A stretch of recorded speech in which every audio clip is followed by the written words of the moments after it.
बिस्मिल्लाहिर्रहमानिर्रहीम सल्लल्लाहु अलैहि वआलिहि वसल्लम। एक्सरसाइज नंबर 1.3 और नेक्स्ट है जो क्वेश्चन नंबर 4।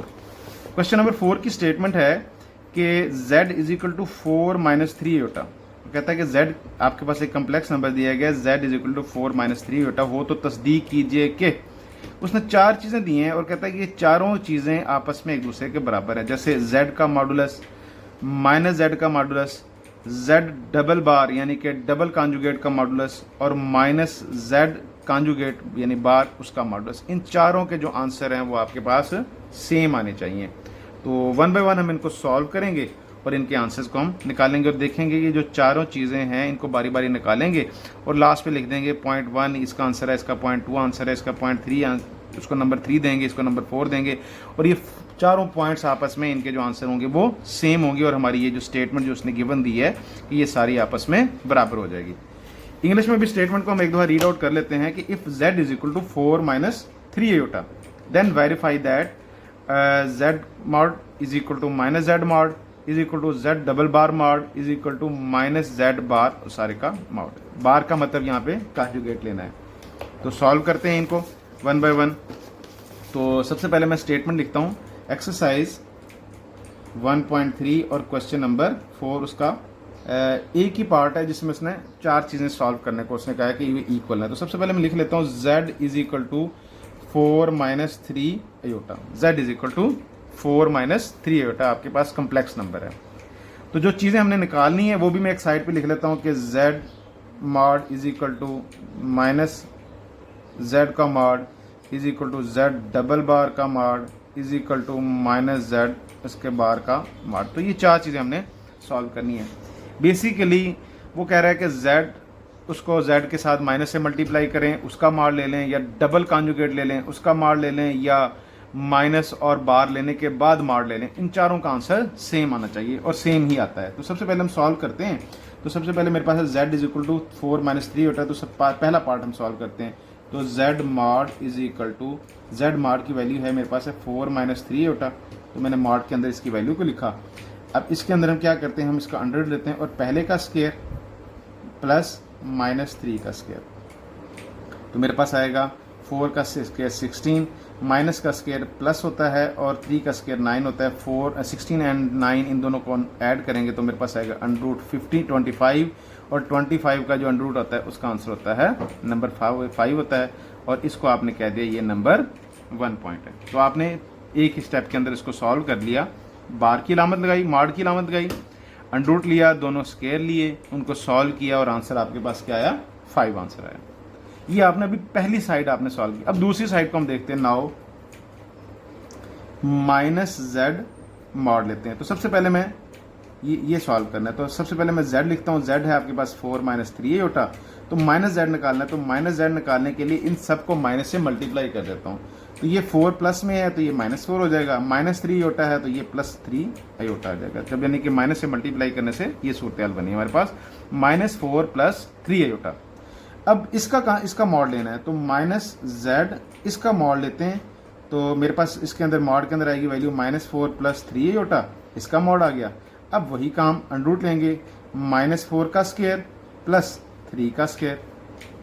अब माइनस 4 का स्क्वायर होता है, माइनस का स्क्वायर भी प्लस हो जाएगा। 4 का स्क्वायर 16 है प्लस 3 का स्क्वायर 9 है और अंडर रूट आ जाएगा। दोनों इकट्ठा करेंगे 25 का अंडर रूट और 25 का अंडर रूट जो होता है वो आता है आंसर 5 आता है। तो इसको आप क्या कह देंगे पॉइंट नंबर 2 कह देंगे। ये आपने भी पहले पॉइंट नंबर 1 निकाला था उसका आंसर भी 5 आया था। पॉइंट जब आपने सेकंड पार्ट को जब सॉल्व किया उसका आंसर भी आपके पास 5 आया।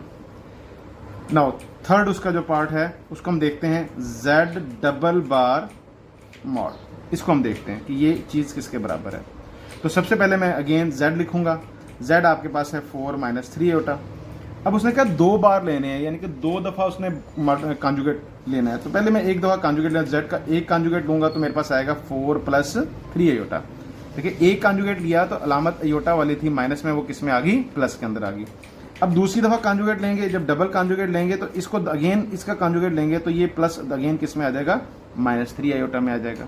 इस तरह का सवाल हम पहले भी कर चुके हैं लास्ट पार्ट के अंदर। तो ये वाली जो हिस्सा है, ये वाला जो हिस्सा है z double bar is equal to 4 minus 3 iota है। ये z डबल बार की वैल्यू है क्योंकि इस मॉड के अंदर उसने कहा z डबल बार है।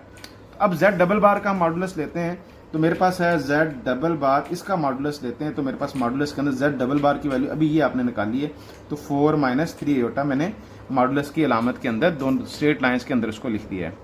इक्वल टू अंडर रूट लेंगे, पहले का स्केयर 4 का स्केयर प्लस दूसरी रकम है -3 इसका स्केयर। दो याद रखिएगा, माइनस आपने रकम के साथ रखनी है, दोनों के दरमियान में प्लस रखना है। तो 4 का स्केयर 16 और माइनस का स्केयर प्लस है और 3 का स्केयर 9 है, तो यहाँ पे 9 दोनों के दरमियान प्लस होल अंडर रूट, और यहाँ पे आएगा अंडर रूट 25, और यहाँ पे इसका भी आंसर क्या आया 5 आया, और इसको आपने क्या कह दिया नंबर 3, पॉइंट नंबर 3 आपने कह दिया।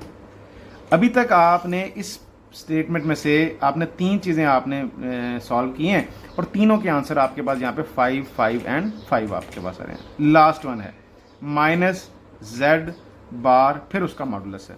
तो सॉल्व करते हैं। सबसे पहले मैं लिख लेता हूँ नाउ, सबसे पहले मैं स्टेटमेंट लिख रहा हूँ कि भाई हमारे पास स्टेटमेंट क्या है, वो है माइनस z बार और मॉडुलस। तो आपने इसको सॉल्व करना है। इसको सॉल्व करने के लिए हम सबसे पहले मैं z की वैल्यू लिखता हूँ। तो z की वैल्यू मेरे पास है 4 - 3 आयोटा। अब चाहे पहले माइनस ले लें चाहे मार ले लें, इन दोनों को बारी बारी लेते हैं। सबसे पहले मैं मार लेता हूँ, ये बार लेता हूँ। बार लिया तो 4 - 3 आयोटा क्या बन जाएगा, यानी कॉन्जुगेट लेंगे तो 4 + 3 आयोटा बन जाएगा। यानी कि मैंने जो बार थी वो मैंने यानी कि इसका कॉन्जुगेट ले लिया है यहाँ पे। उसके बाद क्या कहते हैं माइनस से मल्टीप्लाई करें। अब माइनस से मल्टीप्लाई करेंगे तो माइनस से इस रकम को मल्टीप्लाई माइनस z कॉन्जुगेट, इसका मतलब है इस सारी रकम को माइनस से मल्टीप्लाई करेंगे तो -4 - 3 आयोटा, ये मेरे पास आंसर है। इस मॉड के अंदर देखें जो चीज़ थी वो चीज़ हमने बना ली है, माइनस z बार, उसकी वैल्यू मेरे पास आई -4 - 3 आयोटा। अब इसका मॉड निकालेंगे तो -z बार, इस सारे का मॉड निकालेंगे तो मॉड की वैल्यू होगी -4 - 3 आयोटा, और ये मॉड की अलामत आ जाएगी। ठीक है जी। अब इसके बाद हम सॉल्व करेंगे, इसका जज़र लेंगे तो मेरे पास -4 का स्केयर प्लस -3 का स्केयर। -4 का स्केयर होगा 16 प्लस -3 का स्केयर होगा, माइनस का स्केयर भी प्लस आ गया और 3 का स्केयर आएगा 9, और यहाँ पे आएगा 25 अंडर रूट, और इसका आंसर भी क्या आएगा 5 आएगा, और इसको आपने क्या कह दिया नंबर, पॉइंट नंबर 4 आपने कह दिया।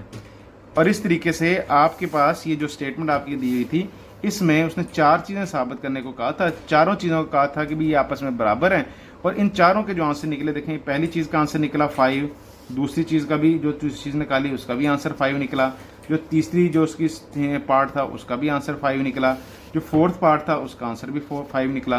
तो आखिर पे आप लिख देंगे hence proved that from, hence आगे साथ लिख दें फ्रॉम 1, 2, 3 एंड इक्वेशन नंबर 4 से आप उसके मुताबिक ये सारी साइडें आपके बस में बराबर हैं, यानी कि z mod is equal to -z इसका mod is equal to z double bar इसका mod is equal to -z bar इसका मॉड। तो ये चारों जो चीज़ें हैं वो आपस में क्या हैं, एक दूसरे के बराबर हैं। और इसके साथ ही क्वेश्चन नंबर 4 जो एक्सरसाइज नंबर 1.3 का, इसके एक ही पार्ट था जिसमें चारों साइडें बराबर करनी थी, जिसमें चारों का आंसर 5, 5, 5, 5 आ रहा है। तो ये आपने इसको साबित कर लिया, ये प्रूव्ड हो गया, और सवाल भी हमारा यहाँ पे कंप्लीट हो गया। अस्सलाम वालेकुम।